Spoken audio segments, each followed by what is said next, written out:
Aduh. Fantek, kapan kamu ngeluarin gamepad baru nih?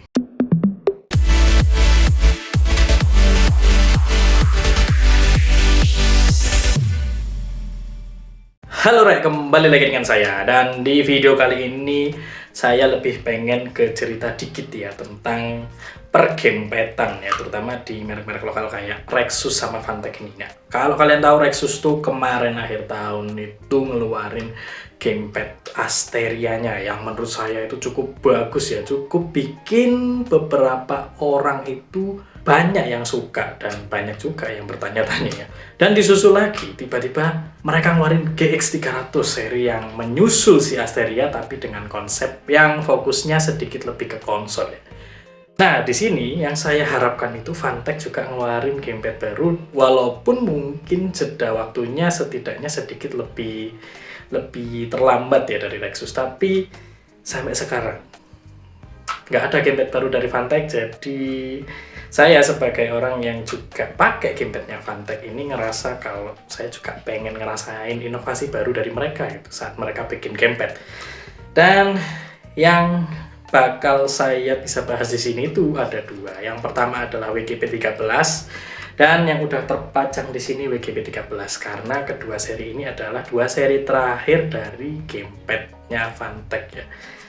Pertama yang saya pengen kasih tahu nih WGP 12. Ini udah saya pakai lagi sekitar sebulanan karena ini saya dulu beli waktu awal rilisnya. Jadi cukup panjang dan sempat lupa rasanya sampai saya pakai lagi sebulanan ini buat main game desktop ya.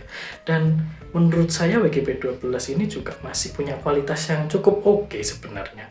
Mulai dari desainnya sendiri yang terlihat berbeda dari beberapa pesaingnya. Layout yang dikasih sama WGP 12 ini juga diadaptasi ke WGP 13. Yang membedakan WGP 12 sama WGP 13 itu ada di layout analognya aja. Jadi kalau WGP 12 dia niru pakai modelnya PlayStation. Kalau yang WGP 13 dia lebih mirip ke Xbox ya. Tapi dengan bentuk yang sama gitu. Cuma beda di layout aja. Lalu kualitas button-buttonnya sendiri untuk keduanya ini punya karakter yang mirip-mirip ya. Cuma berbeda di bagian di pad-nya aja. Mungkin kalian akan tahu setelah kalian mendengar tes suara buat button-buttonnya ini.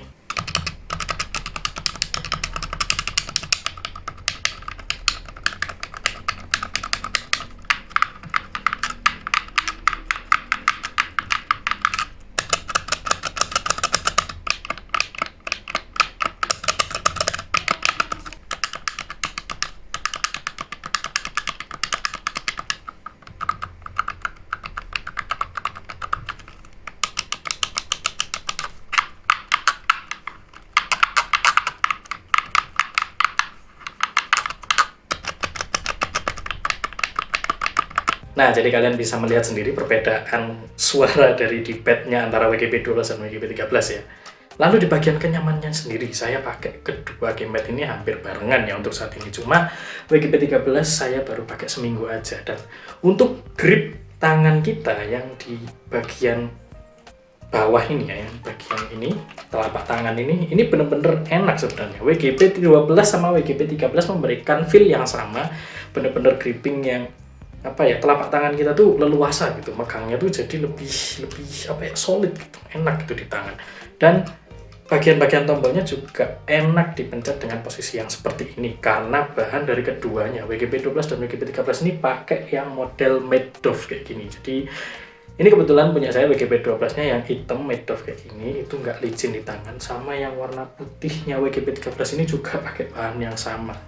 Keluhan saya di kedua gamepad ini tuh cuma sekedar tombol select startnya aja karena posisinya cukup tinggi. Kadang agak lupa ngerah ya. Kalau di WGP 12 karena dia nggak ada tombol yang lain, itu lebih enak kalau diraih walaupun tinggi. Tapi kalau di WGP 13, kalau kalian lihat di sini ada tombol turbo sama clear. Jadi kadang saya pakai ini itu keliru. Buat mencet tombol startnya ternyata yang saya pencet itu tombol clear. Jadi sebenarnya keluhan di bagian layout buttonnya sih cuma bagian itu aja. L1 R1-nya juga pakai klik dan R2 L2-nya ini pakai model pedal atau trigger. Jadi udah enak buat main game semacam balapan. Dan tak lupa lagi ya, kenyamanan itu tadi pasti berpengaruh sama beratnya ya. Dan WGP12 dibanding WGP13 punya bobot yang hampir mirip, cuma beda beberapa gram aja, di sekitar 179-an sampai 186. Jadi kalau kalian lihat sendiri ini benar-benar bedanya dikit aja. Dan sebagai perbandingan di sini saya masih ada Rexus GX 300 dan kalian bisa lihat bobotnya yang lumayan bongsor ya. Jadi saya akan lebih memilih WGP 12 dan 13 untuk jadi daily driver gamepad saya. Tapi sayangnya untuk WGP 12 ini punya error rate circularity analog yang cukup tinggi menurut saya, ada di angka sekitar 20-21%, dan itu lumayan tinggi untuk sebuah gamepad ya. Dibanding dengan si WGP 13 yang punya error rate cuma sekitar 6-7%, itu jadi perbedaan yang lumayan kerasa di bagian analognya. Dan tambahan juga ya, kalau kalian masih nanya ini tuh matiinnya gimana. Kedua gamepad ini, WGP 12, WGP 13 itu tidak ada fitur on off-nya. Jadi dia akan mati sendiri kalau misalnya koneksinya dicabut. Jadi dongle-nya kalau kalian mau gamepadnya mati, itu dicabut ya, bukan dibiarkan. Jadi ini matinya hanya kalau tidak ada koneksi ya.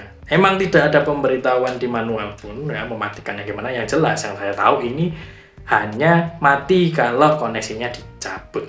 Nah, di sini untuk portnya sendiri WGP 12 ini sayangnya masih pakai micro USB.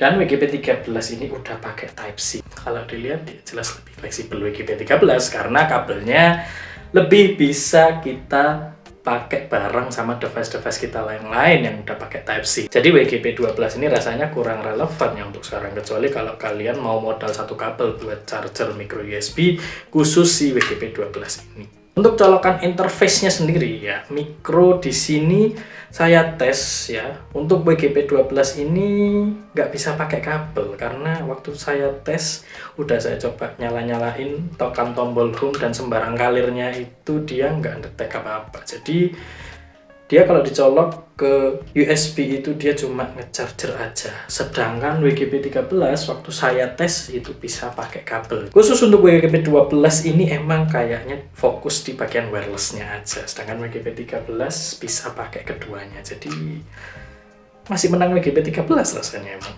Pengalaman main game yang dikasih WGP 12 dan WGP 13 ini juga sebenarnya menurut saya fine-fine aja ya. Nggak ada yang spesial, tapi juga nggak ada yang bikin sampai kesel banget. Kecuali tombol select startnya tadi ya. Jadi di sini saya case-nya contoh pakai game Spider-Man. Ini saya pakai buat weekend kalau main emang ya. Penggunaan WGP 12 dan WGP 13 ini saya pakai gantian. Dan semuanya nggak ada keluhan yang bener-bener bikin saya kesel sama gamepad ini ya. Misalnya kalau kayak bagian lag-nya, ini lag-nya udah nggak kerasa banget sih, aman. Untuk ketahanan baterainya sendiri sih mungkin saya nggak terlalu inget ya berapa, karena saya biasa pakai ini tuh di weekend 2 hari, Sabtu sama Minggu. Itu dengan penggunaan satu harinya sekitar 4 jam, jadi sekitar 8 jam saya pakai seminggu, tapi biasanya saya ngecas lagi minggu depannya. Kalau di webnya Vantek sendiri, kedua gamepad ini tuh diklaim bisa tahan 10 jam, jadi untuk ukuran waktu yang saya pakai di weekend rasanya itu cukup aman aja sih. Lalu konektivitas dongle-nya yang udah cukup stabil menurut saya, karena kalau kalian tahu saya itu biasa main di posisi yang kurang lebih ya di meja seperti ini ya kan, dan dongle yang ada di bawah situ, jadi kurang lebih jaraknya sekitar 1,5 meter sama dongle sama gamepad, dan ketutup sama meja ini. Cuma belum pernah ngalamin kayak tiba-tiba putus di tengah jalan ya. Jadi untuk koneksinya dan pengalaman mainnya ini sebenarnya cukup aman sih. Di sini bedanya WGP 12 dan WGP 13 di bagian buttonnya itu ada di bagian turbo modenya. Jadi kalau kalian ingat tadi saya bilang posisi yang turbo mode sama clear-nya ini ada di bawahnya select sama start kalau di WGP 13, tapi WGP 12 tidak punya fitur itu, jadi dia cuma gamepad biasa aja. Di sini buat kalian yang nggak tahu turbo mode itu saya contohin lewat gamenya aja ya.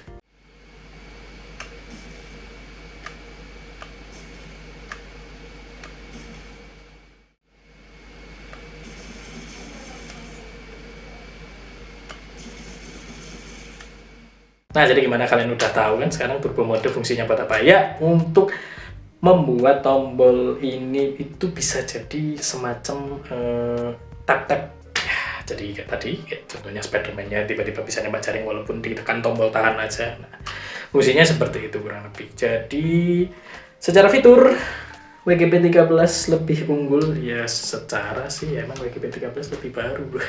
Udah Type C, ada turbo mode. Tapi kalau kalian lihat nih ya, ini sebenarnya layoutnya aja yang beda. Ini bentuknya pun sama. Jadi kalau udah kayak gini saya akan tetap milih WGP13 sih buat saya jadiin gamepad utama ya, karena selain bentuk dan perbedaan yang sedikit tadi, untuk kedua harga gamepad ini kalian bisa dapetin untuk WGP12 di sekitar 260 ribuan dan WGP13 ini di 280 ribuan. Right, delon beda 20 ribu ya, nambah fitur yang kecil-kecil tadi itu rasanya lebih worth it kok. Cuma bukan berarti saya tidak merekomendasikan si WGP12 ya, karena ini juga sebuah gamepad yang bagus sebenarnya, bahkan ini awet loh. Sampai sekarang saya pakai ini nggak ada masalah apapun, dan mungkin ini lebih saya rekomendasikan buat orang-orang yang nggak perlu fitur aneh-aneh, butuh yang hanya sekedar gamepad buat main game-game daily, game-game casual, bukan game-game kompetitif gitu ya. Tapi dipikir-pikir, nambah 20 ribu terus dapat seri WGP13 yang punya fitur tambahan lebih banyak, rasanya lumayan sih. Jadi intinya WGP12 dan WGP13 ini sama-sama recommended. Tinggal sesuaikan kebutuhan kalian aja sih. Oke, jadi itulah pengalaman saya selama pakai gamepad Funtech seri WGP12 dan WGP13 ini ya. Dan saya sih bener-bener berharap ya kalau Funtech kayak tiba-tiba aja ngeluarin gamepad baru itu yang punya inovasi lebih keren lagi dari si WGP13 ini. Mungkin bisa bikin triple connection, Bluetooth, dongle sama kabel ya, itu juga inovasi kan, siapa yang tahu. Sekian pembahasan saya soal Funtech WGP12 dan WGP13. Ojo lali di like kak, di like yuk ora popo. Matur suwun.